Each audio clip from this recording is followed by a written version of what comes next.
back to The Vision. I'm Robin Chappelle, your host. I know you haven't seen me in a minute. It's been a lot of stuff going on, life, everything.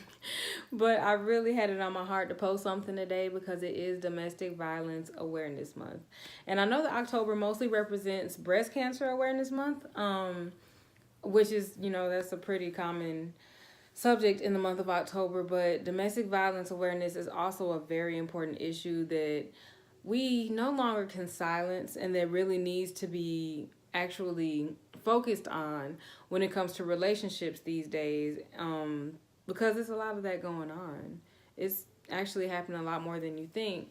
And I just actually did a blog on The Vision, which is my written blog, if you want to go check it out. And it was actually about my experience with domestic violence and being in an intimate relationship that had to do with a very insecure and abusive man.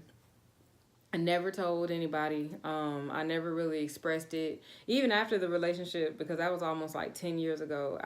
I just now told the most intricate details of the story in this blog, and it's gonna also be in one of my books, but told in more so character form. But I also had the great opportunity of doing a domestic violence workshop for Tasha Scott. Once again, she's so amazing. I want to follow in her footsteps, but I really don't know how she does it. But I was on a panel with four other people who were awesome themselves. I almost felt like I didn't really have enough, experience in life to say some of the things that they were saying. But everybody has gone through things. Everybody has something that they can contribute. So that's why I did decide to do a blog and actually tell about my experience and just touch on relationships after trauma, because my domestic violence situation happened with a very insecure man and a very abusive man that I didn't really express what was going on in the relationship because it was after my trauma. And what I felt, after that event and after my trauma was really nothing. I was numb to a lot of stuff. I wasn't feeling a lot of things. I wasn't even feeling myself. So that was one of the main things that I touched on at the workshop was self-esteem and self-worth, especially after trauma, because it's like if that's non-existent or if you're just not healthy within yourselves, then you're really gonna end up in something similar or something even worse. So that's what happened with me. I didn't know who I was anymore or how to feel like I was more amazing than what I was dealing with. So that's what my blog expresses. It's just talking about how it started. I was about 20 years old and it had just happened to me when I was 19, my sexual assault. And this man, he comes along and makes me feel like he wants to be understanding of my pain, protect me from that pain, always be there. But the biggest thing when it comes to domestic violence and when it comes to abusive relationships is the person is always gonna kind of be charming at first and always tell you everything that you want to hear. And there were so many red flags that I should have saw, or so many signs that I should have saw to where I could have backed off, but I never really did. And even the first incident, when it did happen and when I was actually abused, I don't even remember feeling like I needed to leave or feeling like I needed to get out of it. I'm just like, I guess this is normal. Like, this is what I deserve, or this is where I need to be, because obviously men like to just use me for their own benefit, and I won't be worth anything else to a man ever again, really. I don't feel like men really are genuinely going to value me because I had already been the most devalued I could ever feel. And I remember I was in therapy at Troy University where I was always going, but I just remember sitting there most of the time for 30 to 45 minutes and just looking at her, not really saying anything. She'd ask me if I want to talk, and I'm like, no. I just can't explain, and I really can't describe how important it is to make sure that you take care of yourself before you try to love and take care of somebody else. It's just not going to happen. Like, you cannot love and care about somebody in a genuine, healthy way if you're really still hurt inside, because hurt people hurt people. And honestly, he came from a family that was already just a part of that lifestyle. He told me all the time about his father abusing his mother and being an alcoholic. And I just really didn't think that that was in his genes or that he would do the same thing. I'm just like, well, my thing is always thinking on the positive side. What I really thought was maybe he learned from that. And he's like, I never do a woman like that. No, it went straight to that habit.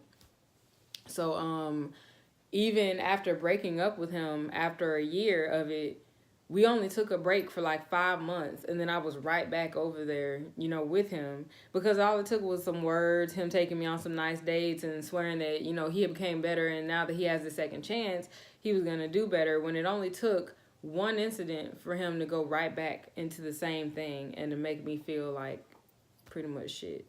So what I really want to just stress on and make sure that everybody knows is important is that love is not ever going to hurt you. It's never going to make you feel belittled. It's never going to make you feel insecure about yourself. It lifts you. It does things for you to make you better and to actually make you feel like you can do anything, because that's what love is. Love is invincible. It does the impossible.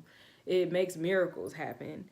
So for you to be with somebody and they're telling you they love you, but you're always stressed, you're always hurting, or you're always wondering why they do certain things to you, that's not love. And it's not respect, because respect has to do with love.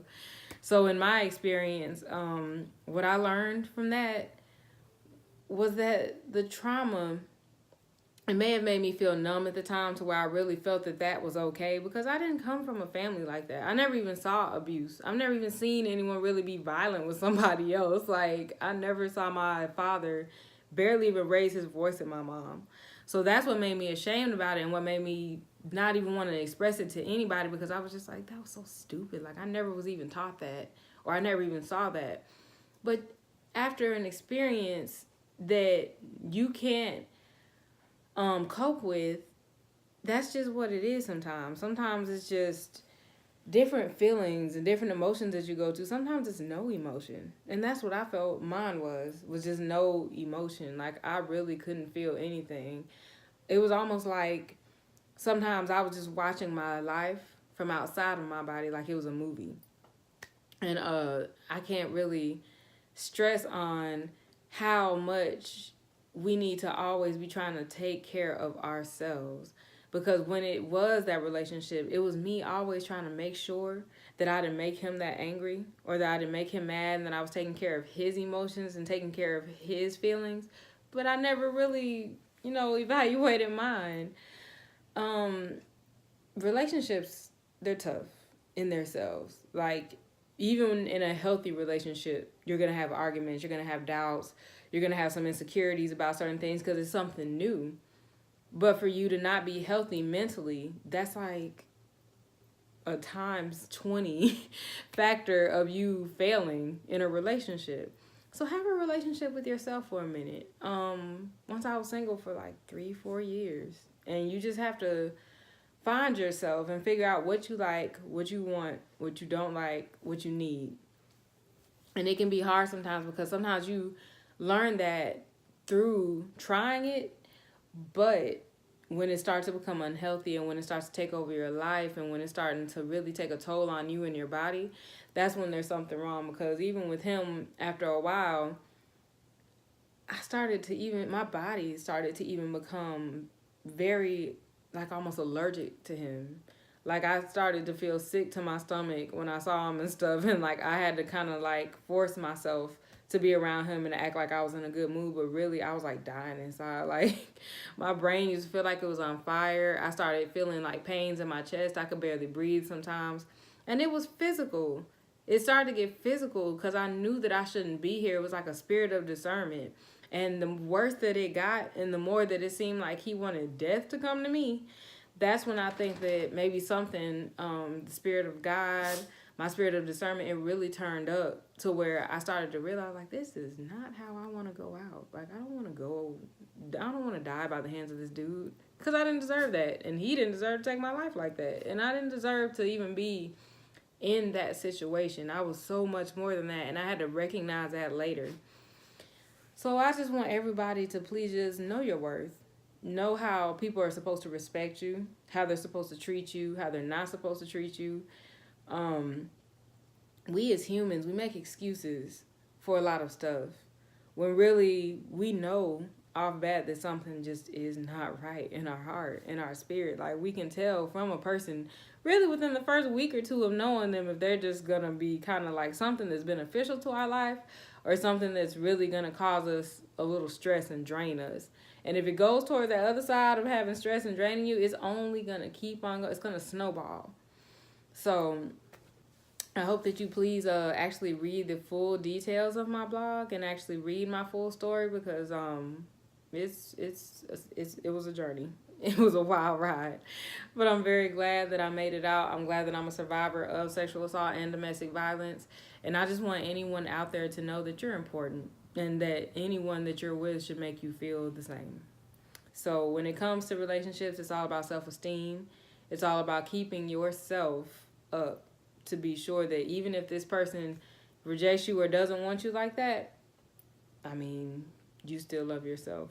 That's all that matters. There's nothing wrong with you. You still love yourself, and somebody else is going to come along and love you just as much.